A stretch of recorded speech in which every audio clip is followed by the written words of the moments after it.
नमस्कार, मैं हूं आपके साथ शिखा चौहान।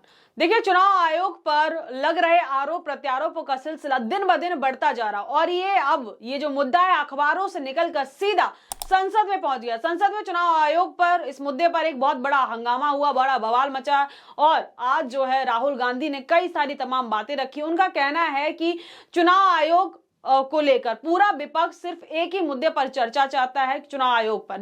जैसे कि जो चुनाव आयोग पर हाल ही में देखिए टीएमसी से ने जो है आरोप लगाए चुनाव आयोग पर लगातार, और अगर राजीव कुमार की बात करें तो उनके कार्यकाल में भी जो है काफी चुनाव आयोग पर आरोप लगाए गए। लेकिन हालांकि ज्ञानेश कुमार की नियुक्ति के बाद अभी जो खबरें सामने आई थी कि चुनाव आयोग ने बड़े बड़े वादे किए हैं, अपोजिशन से जो है पार्टियां उनके साथ बैठक करेगी और सारी समस्याओं का समाधान करेगी। इन वादों के बीच अभी संसद में क्या होता है, राहुल गांधी ने कहा कि पूरा अपोजिशन सिर्फ ये चाहता है कि जो वोटर लिस्ट है उस मुद्दे पर विस्तृत रूप से जो है चर्चा हो।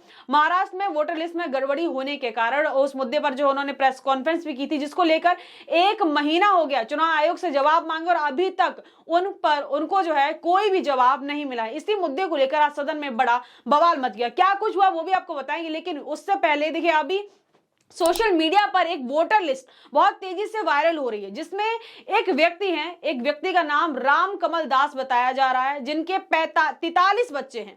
43 बच्चे हैं और एक ही इंसान के 43 बच्चे हैं। पहले तो ये बात थोड़ी हैरान करने वाली। दूसरा, उन बच्चों की जो उम्र है, किसी की 10 साल से 37 साल और कुछ बच्चे तो ऐसे भी हैं जिनकी उम्र 45 साल है। अब ये कैसे संभव हो गया? पहले आप स्क्रीन पर वो वोटर लिस्ट देखिए जो बुरी तरीके से जो है सोशल मीडिया पर वायरल हो रही है और चुनाव आयोग पर जो है बड़े सवाल खड़े कर रही है। तो ये तो थी वो वोटर लिस्ट जो बुरी तरीके से जो है सोशल मीडिया पर वायरल हो रही है। एक पोस्ट को छोड़ दे तो दूसरा पोस्ट ये वोटर लिस्ट ही सामने आ रही है। हर कोई जमकर इसको रिट्वीट कर रहा है, पोस्ट कर रहा है और चुनाव आयोग पर कई सारे सवाल खड़े कर रहा है। कई तो जो है कैप्शन के साथ क्वेश्चन मार्क, चुनाव आयोग को भी जो है बुरी तरीके से इस पर जो है टैग किया जा रहा है और सवाल पूछे जा रहे हैं। कईयों का ये कहना है कि ये चुनाव आयोग का खुलासा है और चुनाव आयोग का जो है पूरा कच्चा चिट्ठा जो है यहां पर रखा है। वहीं आपको बता दें, हाल ही में टीएमसी ने भी कई गंभीर आरोप लगाए थे, जिस पर जो है चुनाव आयोग ने सफाई भी दी और चुनाव आयोग ने टीएमसी ने आरोप लगाए थे कि जो एपिक नंबर है वो वोटर्स का सेम है।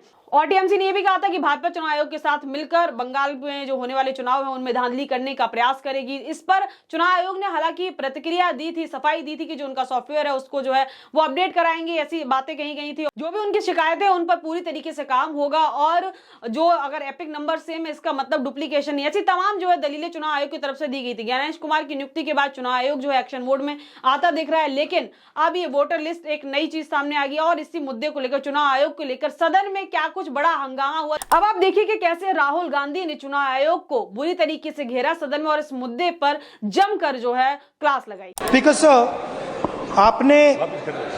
आपने सही बात बोली कि वोटर लिस्ट क्या सरकार बनाती है। मैंने नहीं बोला नहीं, आपने बोला क्या, और आपने सही बोला कि सरकार वोटर लिस्ट नहीं बनाती है। मगर पूरे देश में वोटर लिस्ट पर सवाल उठ रहे हैं, हर स्टेट में, हर ऑपोजिशन के स्टेट में, और महाराष्ट्र में black and white voter list पे सवाल उठे हैं। तो पूरा ऑपोजिशन मिलकर सिर्फ ये बोलने दीजिए, पूरा ऑपोजिशन सिर्फ मिलकर ये कह रहा है कि वोटर लिस्ट पे यहां पे एक डिस्कशन हो जाए। आप बनाते नहीं हो, इसको हम एक्सेप्ट कर रहे हैं, आप डिस्कशन तो कीजिए। तो ये तो आपने सुना राहुल गांधी को, लेकिन आपकी क्या राय है इस पूरे मुद्दे पर हमें कमेंट सेक्शन में बताना ना भूले। इस खबर में इतना ही। ऐसी तमाम खबरों के लिए जुड़े रहिए हमारे साथ। तब तक के लिए मुझे दी इजाजत। बहुत बहुत धन्यवाद।